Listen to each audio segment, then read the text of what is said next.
Madame, Messieurs, bienvenue dans votre point de vue juridique, votre émission qui vous parle de la justice, qui vous parle de droit, bien sûr avec un invité.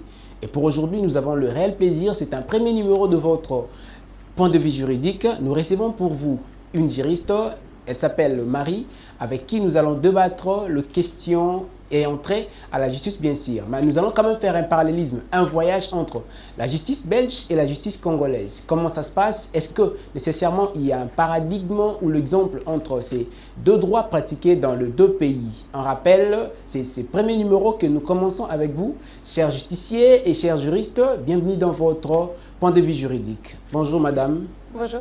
Vous êtes Marie. Oui. Vous habitez la Belgique, vous êtes venu ici exclusivement dans le cadre de notre émission du point de vue juridique. C'est un réel plaisir de vous recevoir. Merci. Nous parlons avec vous, Madame Marie, la justice et particulièrement aujourd'hui nous allons débattre la jeunesse, la dépravation et le mariage. Déjà à l'entrée, vous êtes jeune, qu'est-ce que ça vous dit? Il faut savoir que donc, je suis de Belgique de base, donc je suis une jeune de la diaspora. La jeunesse, pour moi, c'est l'avenir. Et pas seulement l'avenir ici, parce que ça représente 70% de la population au Congo, et donc c'est aussi le présent. Et il est important de savoir gérer la jeunesse maintenant pour le présent et pour l'avenir. La dépravation au Congo pour les jeunes, ou même en Belgique pour les jeunes, selon moi, n'aide pas pour une bonne évolution pour aller vers un avenir prospère. Est-ce que tu peux quand même nous citer quelques subsistances que tu connais et qui au moins se consomment en Belgique? Par exemple, il faut savoir qu'en Belgique, comme on est juste à côté des Pays-Bas où le cannabis est une substance légale, il y a beaucoup de jeunes qui se retrouvent dans ce milieu-là et qui consomment du cannabis et qui en deviennent accros malheureusement. Et malheureusement, ça les empêche d'avancer dans la vie parce que cette dépendance est vraiment néfaste pour leur santé en général. Nous parlons de droit, puisque la protection à la vie est aussi quand même un devoir de l'État. Mais qu'est-ce qu'exactement l'État belge a prévu ou prévoit en rapport avec les lois et les dispositions légaux qui nécessairement interdisent cette consommation?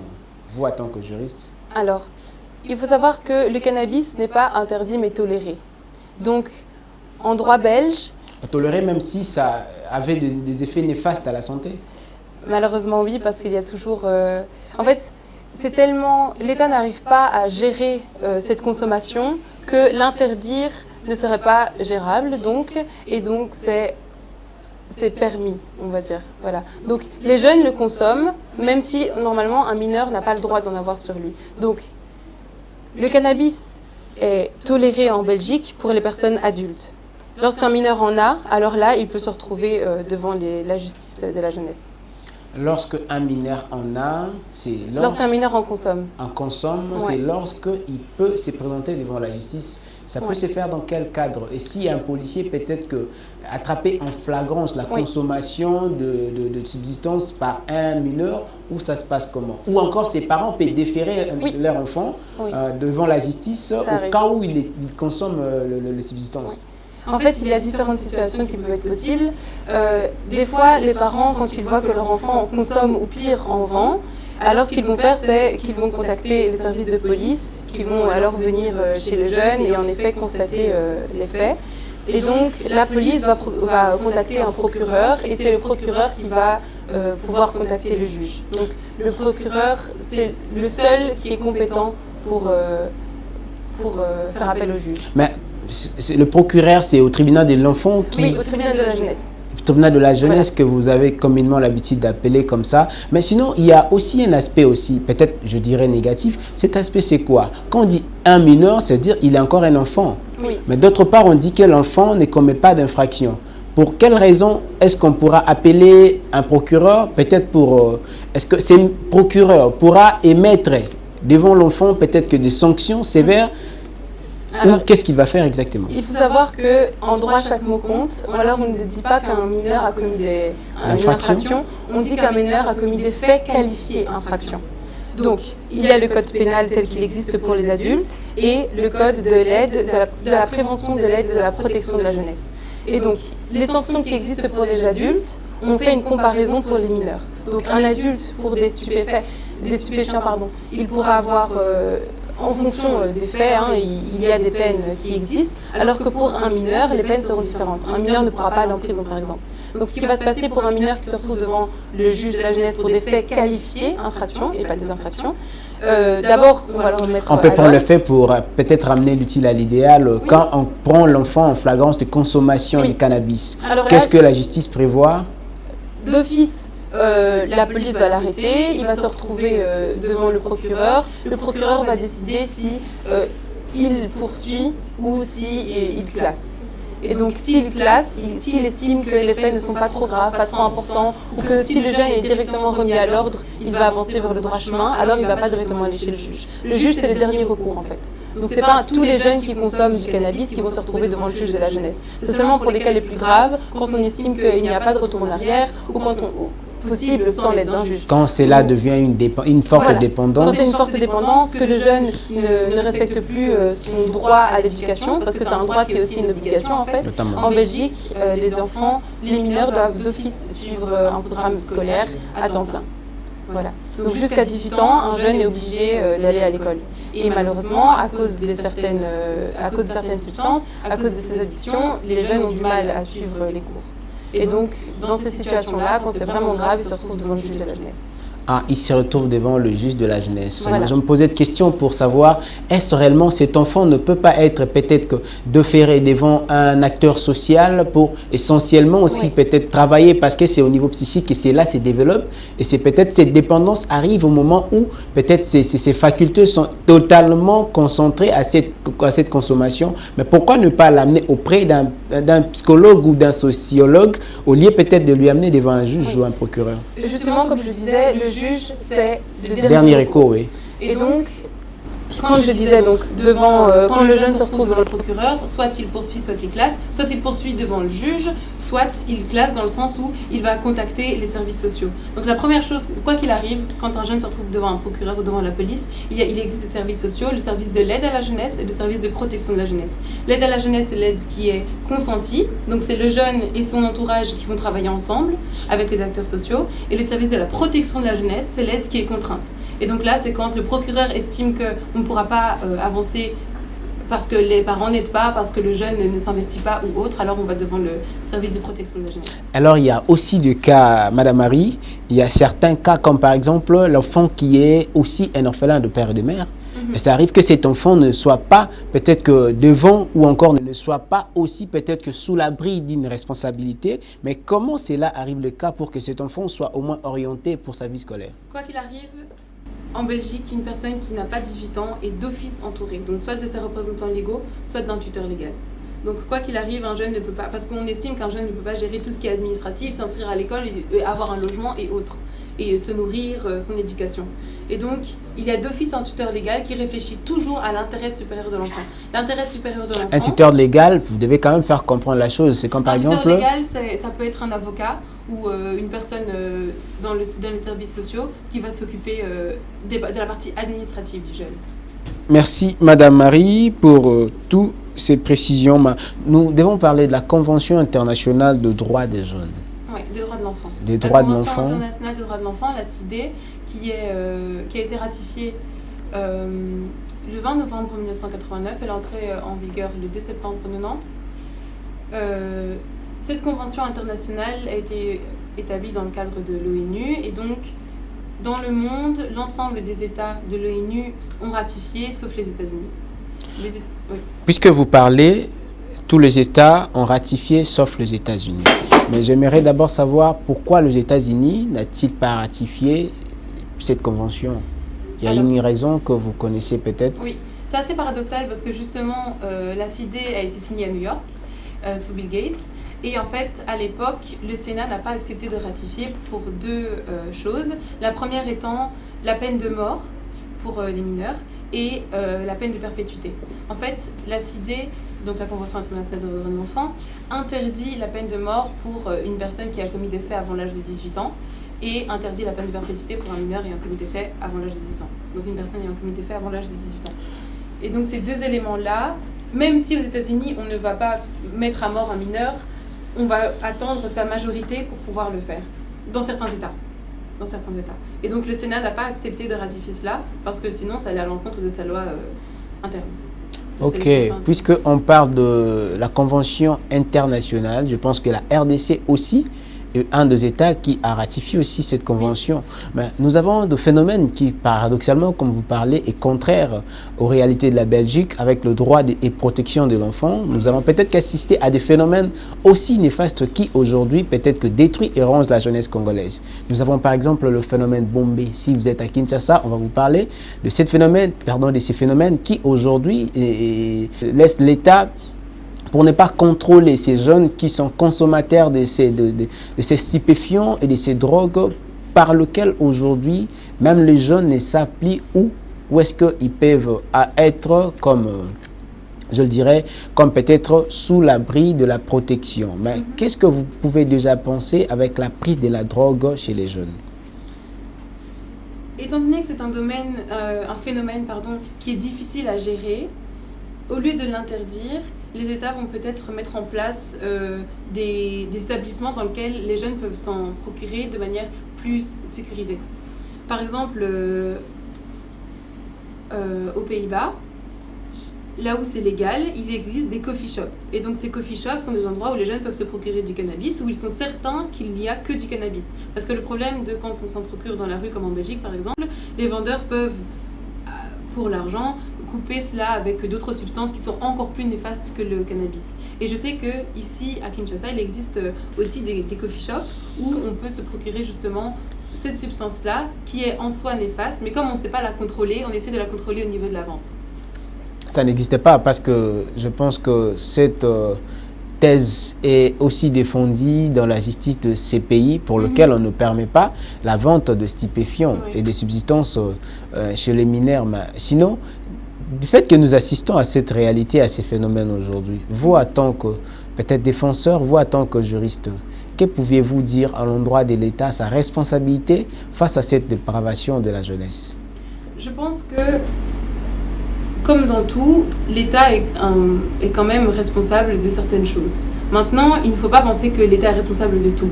Parce que l'éducation d'un enfant, c'est non seulement ce qui l'entoure, au niveau de l'éducation de l'État, l'école, etc. Mais c'est aussi bien sûr ses parents et son entourage. Et donc, si un jeune se retrouve un jour face à ce genre de substance et qu'il n'arrive plus à s'en détacher, non seulement l'État a une responsabilité, mais aussi peut-être les parents ou l'endroit où il a pu se retrouver. Parce que pas mal de parents ici en RDC n'ont pas peut-être le moyen de vie consistant pour pouvoir élever l'enfant tout bonnement.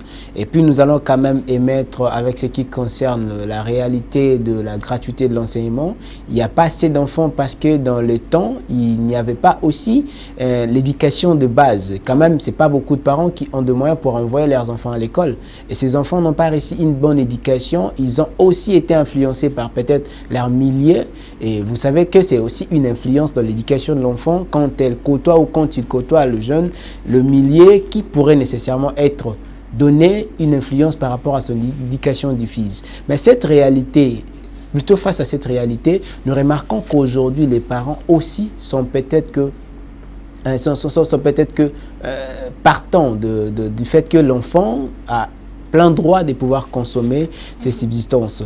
Et nous remarquons aujourd'hui dans cette société, nous parlons bien sûr de la société congolaise, quand l'enfant prend ces substances, se donne beaucoup plus à des histoires immorales et c'est là où aussi empiète et entraîne nécessairement la destruction de la société et une influence à d'autres jeunes. Mais quand vous parlez de la responsabilité de l'État, que l'État n'a pas aussi des grandes responsabilités, que d'une part c'est l'enfant, le jeune et les parents qui doivent avoir au moins leur responsabilité en main. Que faites-vous allusion? En fait, je pense que ça se perpétue, c'est sûr. Donc l'éducation d'un enfant se fait par des adultes qui sont eux-mêmes éduqués. Et donc, si nos parents n'avaient pas la possibilité de s'éduquer correctement, ils auront peut-être des difficultés de eux-mêmes éduquer leurs enfants. Et donc ça mène à des jeunes qui, dès qu'ils ont de l'argent, ils vont un peu faire n'importe quoi, on va dire, avec ce qu'ils ont, parce qu'ils n'ont pas eu cette richesse-là que leurs parents n'ont eux-mêmes pas eu. Je ne sais pas si vous voyez. Du fait que le parent est responsable d'une part de la déviation de l'éducation de son enfant. Qu'est-ce que nécessairement, parce que les lois sont instruites de telle manière à protéger la société. Là, on parle même de la valeur juridique ou la valeur métaphysique d'une loi. C'est préserver la valeur. Quand un enfant ne veut pas perdre la valeur de son éducation, parce que demain, il est censé aussi être utile dans la société. Étant donné que son parent ne lui a pas assuré cette bonne éducation, faute de moyens, est-ce que pensez-vous pas que les responsabilités sont partagées? Parce que c'est l'État qui devait en retour donner le moyen à ses parents d'élever bien son enfant. Et quand l'État ne lui a pas donné ces moyens, donc les responsabilités, même sur le plan infractionnel, moi je vais le qualifier comme ça, sont partagées. Oui, c'est pour ça. De toute façon, en droit de la jeunesse, le mineur n'est pas responsable. C'est pour ça qu'on parle de faits qualifiés infraction. Au niveau de la responsabilité civile pour ces faits-là, ce sont les parents. Donc ce sont les parents qui vont devoir régler les dommages et intérêts. Et comme en Belgique, plutôt comme le cas est comme ça, je ne sais pas, en Belgique, est-ce que c'est le parent qui est peut-être coupable En fait, il n'y a pas qui est chargé ou... C'est lui qui va devoir régler les dommages et intérêts, par exemple. Donc si un mineur commet des faits qualifiés infraction comme le vol, ça arrive très souvent qu'un mineur vole des scooters ou ce genre de choses. C'est le parent, donc le jeune va se retrouver devant le juge de la jeunesse, mais le parent pas. Le parent, lui, devant le tribunal civil, il va devoir régler les différents dommages et intérêts. Donc, en général, en fait, les juges de la jeunesse, ça arrive que des juges de la jeunesse soient également des juges civils. Et du coup, c'est le même juge qui va suivre un enfant et du coup, dans la partie protectionnelle, parce qu'en droit de la jeunesse, on parle de protection uniquement. C'est juste de la protection. Les mineurs, qu'ils aient commis des faits qualifiés d'infraction ou qu'ils soient en danger, on les protège avant tout. Donc c'est pas les punir comme la justice pénale des adultes. Et donc, un juge civil va le suivre au niveau pénal mineur et au niveau civil pour réparer... si on peut prendre exactement les cas peut-être du régime de droit civil ou encore du droit privé, je pense que le parent est aussi responsable. Le parent est responsable. Mais moi, je me pose une question majeure de pouvoir se demander comment un parent peut-il être responsable, d'autant plus qu'il n'avait pas le moyen. Est-ce que vous pensez, madame, que si à l'enfant, vous ne lui avez pas donné le moyen nécessaire pour avoir une bonne éducation, c'est ce qui sera influent aussi sur son avenir? Mais d'autant plus que l'État, en retour, n'a pas donné de moyens suffisants à l'enfant, aux parents, pour pouvoir bien élever son enfant. La part des responsabilités, est-ce de l'État ou du parent? Il y a deux choses. Il y a la responsabilité pénale et la responsabilité civile. Parlons maintenant de responsabilité pénale. La responsabilité pénale, c'est le jeune. C'est le jeune qui a commis les faits.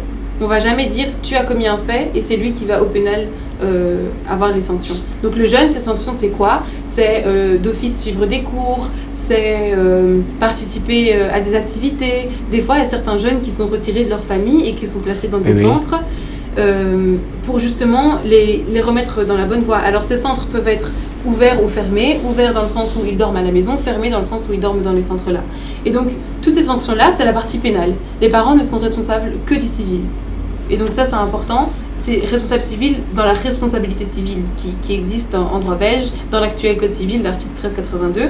C'est ça la responsabilité des parents. Maintenant, il faut savoir qu'un parent n'est jamais 100% responsable et on considère que les jeunes ne sont pas 100% responsables et c'est la raison pour laquelle il existe un tribunal que pour eux. Parce qu'ils vivent dans un environnement. Et l'État a pour responsabilité, lui, de mettre en œuvre et de mettre en place différentes... mécanismes. Voilà, des mécanismes ou de mettre en... Par exemple, en Belgique, il y a vraiment beaucoup d'acteurs qui encadrent les jeunes au niveau fédéral, donc la Belgique entière, au niveau des communautés et des régions. Là, vous parlez parce qu'il y a d'autre part une rétrocession que le gouvernement attribue comme subvention à ces associations. Oui. Et dans un pays comme la RDC où l'État nécessairement n'a pas ces subventions et n'octroie rien à ces associations, comme peut-être la fondation dont vous êtes aussi ou membre, que vous parlez de la fondation Medeka, comme par exemple cette fondation dont vous ne recevez rien de la part du gouvernement de l'État. Quelle sera peut-être que cette part des responsabilités au niveau de l'État sur le plan pénal? En fait, il faut savoir que certaines organisations au niveau de la jeunesse, par exemple, sont subventionnées par l'État, mais d'autres sont des ASBL, donc des associations sans but lucratif. Et donc, en fonction de où ils se trouvent dans la société ou autre, ils peuvent trouver des moyens ailleurs. Et donc, par exemple, il y a des associations qui vont aider les jeunes et les jeunes vont s'aider eux-mêmes en fait. Et donc ils vont organiser des activités, ils vont organiser des moyens. En fait, ils vont organiser des choses pour pouvoir justement subventionner à leurs propres besoins. Et donc ça permet aux jeunes d'être acteurs et de lui donner une responsabilité et de lui donner de l'importance justement dans la société. Parce que si on ne considère pas les jeunes comme des humains, si on ne considère pas les jeunes comme des personnes, on ne pourra pas avancer. Il faut qu'ils puissent être considérés pour qu'eux-mêmes considèrent le monde qui les entoure. Parce que s'ils ne considèrent pas le monde qui les entoure, ils ne vont jamais vouloir avancer. Ils ne vont jamais vouloir avancer dans ce monde, ils ne vont jamais vouloir y participer. Justement. Revenons dans la Convention internationale de droits de la jeunesse ou de l'enfant. Mais est-ce que vous pouvez nous dire ou nous clarifier exactement quelle est peut-être la teneur de la création de cette convention? Cette convention, en fait, elle est très globale. Donc ça reprend... en fait, c'est un peu un corollaire, on va dire, de la Convention internationale des droits de l'homme. Donc, au moment où elle a été, où la CEDH est entrée en vigueur, on considérait juste l'homme. Après, on a inclus les femmes, et puis seulement en 89, on a inclus les enfants. Parce qu'avant... On a commencé par l'homme, et puis on a inclus la femme, voilà. Après l'enfant. Voilà. Parce qu'en fait, les enfants n'avaient en soi pas de droits. Et donc maintenant, plus de devoirs. À l'absence de droits, donc ils avaient des devoirs. Ils avaient des devoirs. En fait, c'est grâce à cette convention, par exemple, qu'il n'y a plus, normalement, des enfants qui travaillent. Les enfants, leur devoir, c'est l'éducation, c'est pas le travail. Quand vous parlez des devoirs de l'enfant, c'est l'éducation. Est-ce que c'est un devoir qui revient au tuteur ou aux parents ou c'est un devoir qui reviendra à l'enfant? Parce qu'on sous-entend que l'enfant en soi a plus de droits que des devoirs. Mais quand vous dites ici que c'est l'enfant qui a des devoirs, comme par exemple de l'éducation, comment en soi... L'éducation, c'est scolaire. L'éducation scolaire. L'éducation scolaire, c'est-à-dire... L'unique obligation, c'est d'aller à l'école et d'apprendre. Je pense que depuis le jeune âge, toi, peut-être que tu as commencé par là. Ce n'est pas à ton propre gré qu'on t'envoie à l'école. En fait, il faut savoir qu'en droit, il y a beaucoup de droits qui sont des obligations. Par exemple, en Belgique, il y a le droit de vote. Le droit de vote est une obligation en soi, parce qu'en Belgique, si on ne vote pas, on peut avoir une amende. Et ça, c'est un droit qui est une obligation. Il y a aussi le droit de jury. Donc, il faut savoir que dans les cours d'assises, les cours les plus importantes, il y a non seulement un juge, mais aussi 12 membres qui vont, ce sont des membres, des personnes de la population qui vont suivre les audiences et qui vont suivre le dossier pour pouvoir après donner leur avis et pour aider le juge, on va dire, dans sa prise de décision. Ça, c'est un droit qui est une obligation. Dans le sens où, quand on reçoit par la poste une convocation pour assister à une audience et pour suivre un dossier, on est obligé de le faire. Sauf si on a une raison, et alors il faut expliquer la raison. Donc il faut pouvoir justifier. Donc c'est la même chose pour les mineurs. Leur droit est d'aller à l'école, mais c'est aussi une obligation. Ils sont dans l'obligation de suivre les cours, justement. Ah là, c'est clair. Voilà. Merci. Nous continuons, Madame Marie. Nous devons préciser, chers juristes et justiciers, téléspectateurs, que nous avons parlé de deux thèmes, bien sûr. Nous avons parlé, en gros, la jeunesse et dépravation. Et notre deuxième thème, c'est le mariage. Pourquoi le mariage? Nous allons comprendre ça au cours de notre émission, notre deuxième partie, toujours avec Madame Marie. Enfin, continuons pour poser la question et enfin créer nécessairement ces paradoxes ou encore enlever au moins le paradoxe qui existe entre le droit belge et les droits congolais en rapport avec le mariage. Et bien sûr, encore une précision, c'est parce que le loi ou le code civil que nous utilisons est écrit et rédigé par le belge. Là, nous revenons un peu dans l'époque coloniale. Nous avons réussi pour vous, Madame Marie, c'est une juriste que nous poserons encore cette question qui va nous amener jusqu'à la conclusion de notre émission. Nous revenons, Madame Marie, nous allons parler du mariage. Vous êtes mariée? Non. Pourquoi? Comment? Pourquoi? Parce que j'attends de terminer mes études. Tu attends de terminer les études? Ouais. Je pense que... Je vais faire un master en fait. J'aimerais faire un master pour pouvoir après avoir les moyens de me marier. Ah, pourquoi ne pas d'abord se marier et puis tout cela viendra après?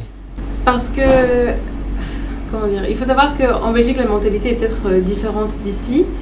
Le mariage... On ne va pas y entrer, mais okay. Nous avons déjà cette question. Avec quoi nous vous avons posé la question, le mariage? Pour vous, une juriste, comment définissez-vous le mariage? En tant que juriste, le mariage, c'est l'acte juridique selon lequel deux personnes vont décider de créer une communauté de vie. L'acte juridique. Et je pense qu'il y a une compétence parce que vous dites bien dans le droit, la compétence est d'attribution. Ce ne sont pas les deux époux qui s'attribuent un certificat de mariage. Non. mais c'est plutôt une autorité Oui. qui, par exemple, attribue cet acte juridique qui confirme que ces deux sont maintenant époux.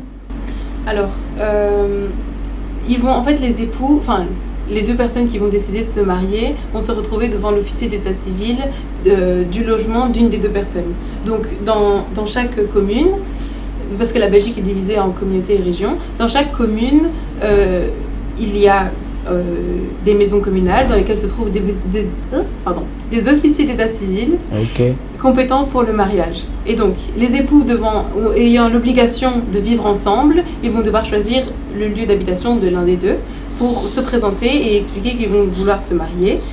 Ils vont ainsi répondre à plusieurs questions. L'officier d'état civil, dans les 3 jours, devra donner sa réponse s'il estime que le mariage est un mariage dans lequel les deux sont consentants, dans lequel les deux veulent en effet créer une communauté de vie. Et pour éviter justement ce qu'on appelle les mariages blancs ou les mariages gris. Mariage blanc étant les mariages dans lesquels les deux personnes n'ont pas la volonté de créer une communauté de vie et que ce soit pour l'argent ou pour des documents administratifs, ou le mariage gris où une des deux personnes pense qu'en effet c'est pour créer une communauté de vie et l'autre le fait pour d'autres raisons. J'ai une question à poser parce que c'est peut-être ce qu'ignorent beaucoup de jeunes. Ils ont peut-être l'impression de pouvoir se dire non, nous allons nous marier à l'issue de l'amour. Est-ce réellement, c'est par amour que les gens doivent se marier et par après que l'autorité de l'état civil puisse au moins donner son aval et son consentement. Donc ce n'est plus le cas avec ceux qui se sont unis pour se marier, mais c'est plutôt l'officier de l'état civil qui va donner son consentement pour permettre un mariage. En fait, il veut plutôt vérifier que les personnes n'utilisent pas l'institution du mariage à d'autres fins. Parce que le mariage, en droit, on le considère comme étant de l'amour. Certes, il n'y a pas le terme amour dans le code civil, mais la volonté de créer une communauté de vie, c'est ça en fait. C'est la volonté de créer une famille en fait, de fonder une famille. Même si une famille, c'est pas forcément avoir des enfants.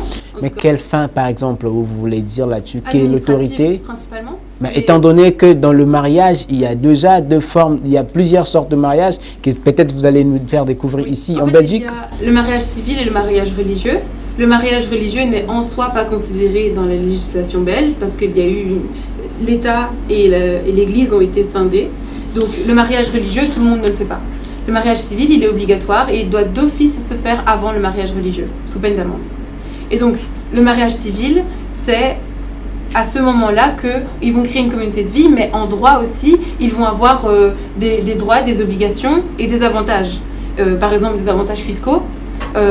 Ils vont aussi, c'est à ce moment-là qu'on va pouvoir créer la filiation pour la succession et ce genre de choses. Et aussi la nationalité. Donc, une personne peut obtenir la nationalité belge si elle se marie avec un ou une belge. Et certaines personnes utilisent l'institution du mariage pour obtenir le papier, qui est beaucoup plus facile que d'aller introduire une demande. Mais déjà, c'est ça, c'est dans l'impression que vous dites, c'est d'obtenir ou encore de se marier pour d'autres fins. Oui. Déjà, quand quelqu'un s'est marié pour enfin avoir de papier, vous ne voyez pas que là, c'est aussi peut-être c'est pour de fins d'intérêt que la personne veut se marier. Et c'est justement pour... Et dans ces cas, l'autorité de l'état civil pourra interdire le mariage? Voilà, c'est ça. Mais il devra le justifier en droit. Parce qu'il faut savoir qu'en Belgique, il y a la loi de 1991 qui est une loi qui oblige motivation des actes administratifs. Donc, dès que l'État rend un acte administratif envers une personne, il est obligé de justifier oui ou non pourquoi. Toujours, toujours, toujours. Et donc, l'officier d'état civil, s'il refuse, il dira voilà, j'ai mené mon investigation, je me suis rendu compte que si et là, donc je ne donne pas mon aval pour le mariage. Néanmoins, il est toujours possible de faire un appel. Et quand on fait un appel, on se retrouve devant le juge civil, donc devant le tribunal civil, pour pouvoir justement prouver qu'en effet, on vit bien ensemble, qu'en effet, il y a de l'amour, etc. Puisque vous parlez du mariage, et surtout comme ça s'est fait en Belgique, et nécessairement, c'est aussi peut-être que une doléance de plusieurs Africains, ça arrive que la femme ait plus de droits et que l'homme puisse d'autre part être marginalisé par l'État puisque la femme a plus de droits et puisque l'État reconnaît à la femme plus que ce que nous pouvons parler de droits. Plus de droits à quel niveau? Comme par exemple, on peut expulser peut-être l'homme pour prendre tous ses biens et remettre à la femme, et malgré que la forme du mariage qui les a mis ensemble, mais forcément ça arrive que... Au moment du divorce, c'est ça? Parce que c'est à vous de nous clarifier. Si c'est au moment du divorce, que seulement cela s'est fait? Oui, ce n'est pas possible pour une femme d'expulser son mari et de récupérer tous ses biens. l'État expulse, soit l'autorité de l'État civil donne son aval et à ce que l'homme soit expulsé parce que la femme, peut-être que, a instruit une plainte contre l'homme. Non. En fait, au moment, justement, on fait les investigations en aval au mariage pour éviter qu'une fois marié, on se rende compte que le but même du mariage n'est pas correct. Qu'on expulse une personne parce qu'une autre a porté plainte, ça ce n'est pas possible. On ne peut pas expulser quelqu'un comme ça. S'il a obtenu ses droits, s'il a obtenu le droit à la nationalité, s'il a obtenu le droit de séjour, on ne peut pas juste l'expulser parce qu'il y a une plainte contre lui. Mais je ne sais pas si la Belgique aussi pratique le même code civil que la RDC. Nous allons nous rendre compte Il y a que... une base commune. Bon, bien sûr que oui, mais il y a des dispositions du Code civil de livre 1, je pense de 1941, qui aussi stipulent que en cas d'injure, que ce soit du côté de la femme ou de l'homme, ils sont peut-être que libres. Si peut-être que l'homme a injurié sa femme, la femme peut aller devant l'officier pour demander les divorces. Est-ce seulement pour un injure? Vous trouvez ça normal? Alors, en Belgique, au niveau du divorce, il y a eu des changements. À l'époque, il existait le divorce pour faute. Donc, le divorce pour faute, si l'un ou l'autre commet une faute dans le mariage, c'est-à-dire, il y a 5 obligations dans le mariage, et notamment, celui qui sortait le plus, c'était la fidélité. Si un ou l'autre n'était pas fidèle, alors il était possible de demander le divorce pour faute, et donc, du fait de ces fautes-là, on reprend le code civil, on reprend la responsabilité civile, donc tout fait quelconque de l'homme qui cause à autrui un dommage oblige celui par la faute duquel il est arrivé à le réparer. Donc s'il a commis une faute, il devra réparer. Donc si par exemple un mari trompait sa femme, il devait Vous pourrez parler de quelle faute comme par exemple? L'infidélité. Si un mari était infidèle... Mais pour un injure, on peut quand même porter plainte. En fait justement c'est ça que j'explique. À l'époque, en Belgique, il existait le divorce pour faute, ce qui faisait que celui qui était victime, on va dire, de cette faute, pouvait récupérer des biens ou avait des dommages et intérêts. Maintenant, il n'y a plus de divorce pour faute en Belgique. Donc, pour une injure, on ne peut pas demander le divorce pour une injure en soi. On peut demander le divorce, en fait, on ne doit plus donner une raison du divorce. Maintenant, en Belgique, on peut divorcer parce qu'on veut divorcer. Après, les arguments vont être amenés pour voir, ok, qui a quoi, qui a droit à quoi.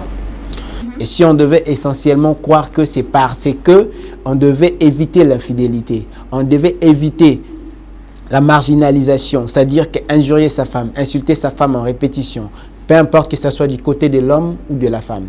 Et si aujourd'hui la Belgique enlève tous ces cadres-là pour justement enlever le faute, comme vous pouvez parler, c'est-à-dire pour ne plus donner raison à l'infidélité, pour ne plus donner raison peut-être aux injures, pensez-vous que la raison du divorce aura sa place au sein de la société ou au sein du mariage? En fait, ce n'est pas tant dans ce sens-là. La Belgique a décidé de retirer le divorce pour faute parce que maintenant, ça a été considéré comme un droit.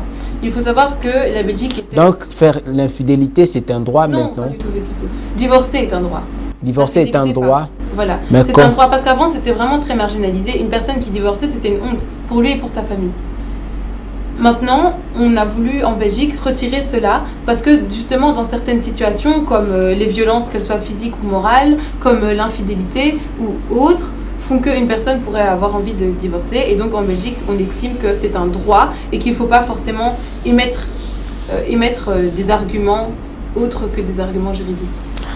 Merci Madame Marie. Madame, Messieurs et chers juristes et justiciers, c'est ici que s'achève votre émission du point de vue juridique. Prenez rendez-vous et habituez-vous à nous suivre sur votre chaîne. Rendez-vous au prochain numéro.